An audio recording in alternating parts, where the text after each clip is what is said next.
Aujourd'hui, on s'occupe de notre santé en mangeant bien.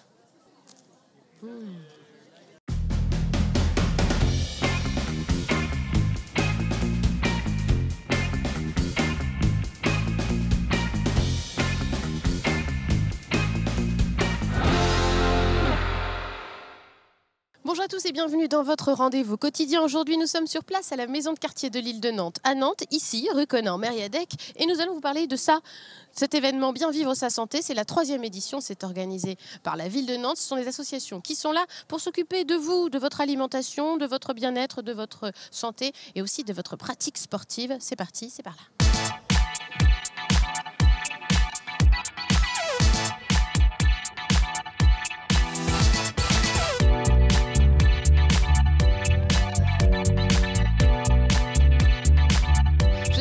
Françoise, bonjour. Bonjour. Vous êtes éducatrice sportive. On a vu ça là dans le flash mob justement. Alors vous pouvez nous expliquer en quoi ça consiste un flash mob, ce que vous venez de faire là avec notamment les jeunes?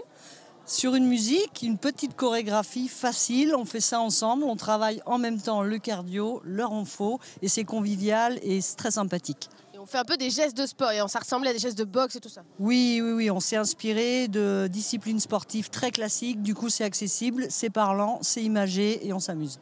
Alors vous faites partie de l'EPGV, voilà, Fédération Éducation Physique Gym Volontaire. C'est quoi, vous, le sens de votre présence ici aujourd'hui? C'est de pouvoir solliciter les gens à venir s'inscrire dans une association sportive, prendre soin de sa santé, mais aussi d'être sur le lien social et de pouvoir passer des bons moments ensemble. En fait, le message, c'est de dire que tout le monde peut faire du sport, quelle que soit sa condition aussi. Il y a toujours un sport adapté? Tout à fait, on adapte et puis dans chaque discipline, il y a des variables et c'est accessible à tout le monde. Alors justement aussi, là, vous allez faire des petits tests, c'est ça, d'efforts, de conditions physiques? Des tests de forme qui permettent de savoir à l'instant présent où on en est sur 3 petits exercices et de permettre d'orienter en fonction de ses capacités, de ce qu'il y aurait éventuellement à travailler, vers des clubs bien spécifiques avec des activités dédiées justement pour que les personnes puissent s'y retrouver. Il y a forcément un club qui nous correspond quelque part, quoi. Presque. Tous les clubs peuvent correspondre. C'est pour ça qu'il y en a partout dans la région nantaise et en dehors. N'hésitez pas, venez à l'EPGV, c'est génial. Super réclame. Merci Françoise. Je vends le produit. Voilà.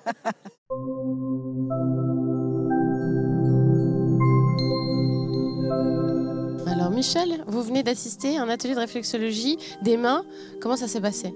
Écoutez, l'effet a été positif et immédiat parce que là, je me sens tout à fait relaxé, détendu et presque endormi. Oui. Et les douleurs, effectivement, ont par endroits disparu, ont été soulagées.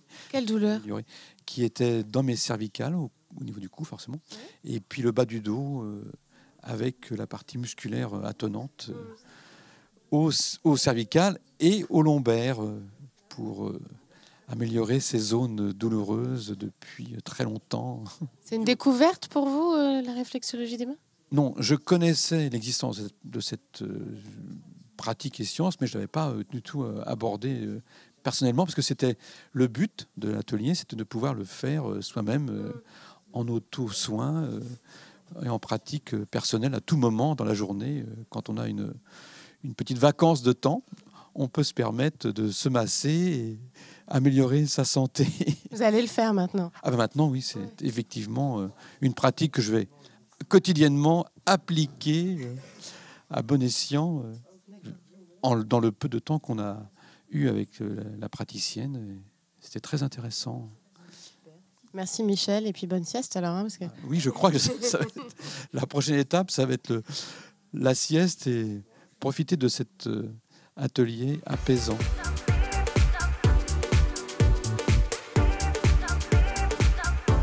Je suis avec Marie-Annick Benâtre. Bonjour. Bonjour. Vous êtes adjointe à la santé, la précarité, la grande pauvreté. On est ici donc pour la 3e édition de Bien vivre sa santé, organisée par la ville de Nantes. C'est quoi le but de cette manifestation? La ville de Nantes est consciente que la santé se gagne à plusieurs. Il y a bien évidemment le service public de santé avec le CHU, avec la médecine de proximité.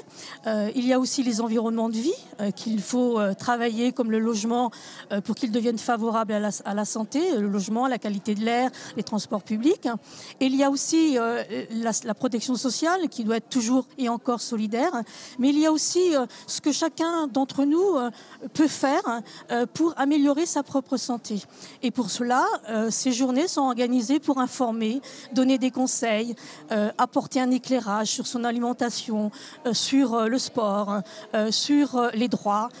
Et donc c'est vraiment une journée d'information pour le bien-être, pour faire en sorte que sa santé devienne aussi une priorité et un engagement individuel. Et accessible aussi financièrement, c'est quelque chose Bien d'important. évidemment, c'est notre préoccupation essentielle, je dirais, avec le CCAS, puisque notre priorité, c'est de réduire les inégalités de santé sociale et territoriale. Et bien évidemment, l'accès aux droits, permettre justement à des personnes qui sont dans la précarité ou les familles pauvres de pouvoir faire du yoga, par exemple, de pouvoir faire une activité sportive diverse avec carte blanche, de pouvoir avoir accès, y compris à des soins comme la sophrologie, avec une association comme Alter Soins, qui permet à ces personnes qui ont un petit pouvoir d'achat d'avoir aussi accès à ces soins de confort, qu'on peut appeler de confort, mais qui sont aussi essentiels pour le bien-être des personnes qui en ont le plus besoin, en fait. Oui, il y a des freins économiques, mais il y a aussi peut-être des freins psychologiques où on va se dire le yoga, c'est pas pour moi, la sophrologie, c'est pas pour moi, c'est pour les bobos, mais voilà, c'est de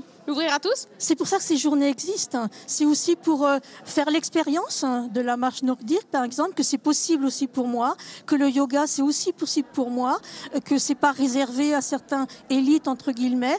Dans un lieu de proximité aussi, on est là dans la maison de quartier de l'île de Nantes, au cœur de la ville, qui a un équipement qui permet justement de tester pas mal d'activités, puisqu'il y a un gymnase, un préau, puis même autour, aux abords, il y a eu des balades en bord de Loire pour la marche nordique notamment.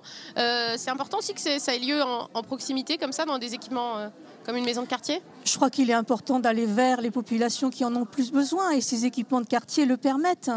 Là, vous voyez, on a les gens du Clotoro qui peuvent permettre, les gens de l'île de Nantes et l'île de L'Oriel et au-delà.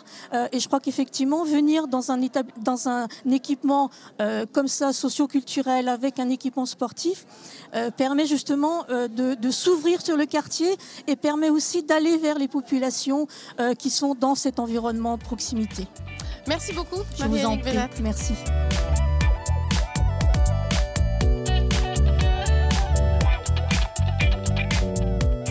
Avec Nicolas, bonjour. Bonjour. On vient de faire une petite initiation, on va dire, à la marche nordique. Alors, ce que j'ai compris, parce que moi, je fais un petit peu de rando, mais c'est complètement différent. Là, on n'est pas dans le planté de bâton, c'est un geste un peu particulier. Hein. C'est ça. Du coup, les bâtons, là, ils servent vraiment à nous propulser. En fait, c'est un peu la continuité de nos bras. Donc, l'intérêt de cette marche nordique, c'est justement de pouvoir utiliser les 4 membres du corps et du coup, l'activité est beaucoup plus bénéfique que sur une marche classique. Ce que vous disiez, c'est de la quadripédie. En fait, on devient un peu des singes quand on marche à 4 pattes. C'est ça, c'est un peu le retour aux sources. Ouais. C'est une discipline qui a un peu la cote. On en voit pas mal dans des gens qui pratiquent ça dans les parcs et tout ça. Vous le constatez aussi qu'il y a un engouement pour la marche nordique ? Ouais, depuis 7-8 ans, c'est vraiment développé. Et maintenant, voilà, on n'est plus montré du doigt dans les parcs. On est comme des joggers, quoi. C'est devenu une activité santé, loisir à part entière. Et qui est destinée à un public plutôt senior ou pas forcément ? Pas du tout, non, en fait, parce que du coup, ça se pratique à tout niveau. On peut le pratiquer, alors on peut aussi le pratiquer avec des gens qui ont des pathologies, donc à des allures très douces, et jusqu'à des gens qui veulent faire de la compétition. Voilà. Alors là, il y avait pas mal de dames ce matin qui ont testé. Il y a même eu des gens qui étaient vraiment intéressés. Vous avez senti qu'il y avait des convertis là ce matin ? C'est possible. Après, c'est une découverte. Après, si, je pense qu'il y a des gens qui sont intéressés, qui reviendront vers moi pour pratiquer peut-être dans un espace un peu plus nature, qui correspond plus à la marche nordique. La marche nordique qui fait partie du Racing Club de Nantes, donc voilà, avec d'autres types de courses. C'est ça, ouais, voilà. Le Racing Club nantais, c'est de l'athlétisme des tout petits jusqu'à la marche nordique, la course à pied, le hors-stade, le trail, tout un panel d'activités en fait.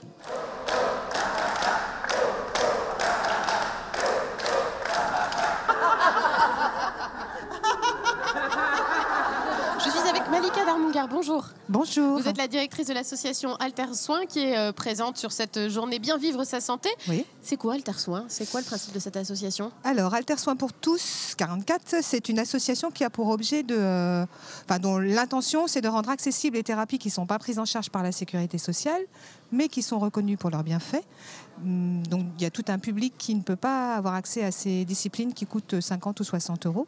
Des disciplines que sont l'aide psychologique, l'ostéopathie, la fasciathérapie, le shiatsu, la sophrologie, la diététique. Et Alter Soin est là pour cette journée Bien vivre sa santé. C'était quoi la raison de votre présence ici aujourd'hui? Alors pour nous, c'était évident d'être présent sur un événement comme celui-ci, puisqu'il s'adresse au public du CCAS et que la question qui est posée, c'est la question de la santé, et qu'Alter Soin, c'est bien là-dessus qu'on est positionné. C'est de la question de la santé et de la prévention de personnes en précarité. De donner accès, c'est un nouveau service, ça nous permet aussi de montrer, on a vu ça depuis ce matin, on a eu énormément de monde sur le stand d'Alter Soin, de dire qu'il y a un endroit à Nantes maintenant où c'est possible. Voilà, ce que beaucoup de personnes n'avaient pas comme info et étaient ravis de le découvrir. Oui, parce que vous avez un local à Croix-Bonneau, à Nantes, où vous avez justement des consultations pour ce public qui n'a pas accès autrement. Voilà, on s'est basé sur un quotient familial CAF donc, qui est inférieur ou égal à 700. On accueille des personnes qui ont un quotient entre 0 et 700 et les consultations sont tarifées entre 10 et 22 euros. Voilà, pour rendre accessible. Et c'est lorsqu'une dame qui est venue en consultation à Alter Soin il y a 15 jours, elle était là tout à l'heure et elle me disait qu'en repartant, voilà, elle a senti le bienfait et que pour elle c'était juste incroyable et qu'elle a senti qu'elle a payé 10 euros parce qu'elle ne pouvait pas faire plus, ayant un quotient très faible, mais qu'elle a eu la même chose que si elle était allée dans le cabinet du praticien et elle disait j'ai pas l'habitude de ça, d'habitude je paye moins cher et j'ai quelque chose qui est de moindre qualité. Et là elle me dit vraiment, voilà, c'est juste extra pour nous de savoir qu'on peut avoir accès à ça. C'est pour ce genre de retour que vous faites ça, j'imagine. Tout à fait, ouais. C'est vraiment, oui, on y tient avec les praticiens qui sont à Alter Soin. La qualité la qualité de leurs soins, c'est une évidence de proposer la même chose que ce qu'ils font dans leur cabinet, parce qu'ils sont tous des praticiens qui ont des cabinets en ville et qui viennent bénévolement une demi-journée par mois à Alter Soin. Et ils font exactement la même chose que dans leur cabinet, ça dure 1 heure, c'est la même qualité.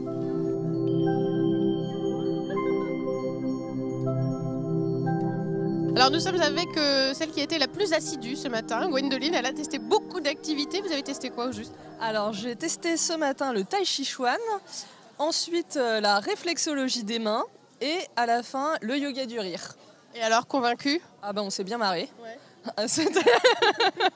C'était très très intéressant et enrichissant, des pratiques certaines assez concrètes à mettre en place soi-même à la maison, donc plein de petites techniques vraiment très intéressantes à partager auprès de plein de gens et voilà, je suis vraiment convaincue de la matinée que j'ai passée. Vous étiez venu pour ça? Pour trouver des activités justement à pratiquer au quotidien? Ouais, par exemple, tout ce qui est activité de bien-être, tout ce qui est un peu bon pour la santé, pour l'estime de soi, tout ça. Donc j'ai trouvé des choses très intéressantes ce matin. Ouais. La prochaine édition de Bien vivre sa santé, ce sera l'année prochaine, mais il est encore temps de prendre de bonnes résolutions en cette rentrée pour s'occuper de soi tout au long de l'année, du côté du sport ou de l'alimentation. C'est tout ce que je vous souhaite. Excellente soirée sur Télé Nantes et à très bientôt.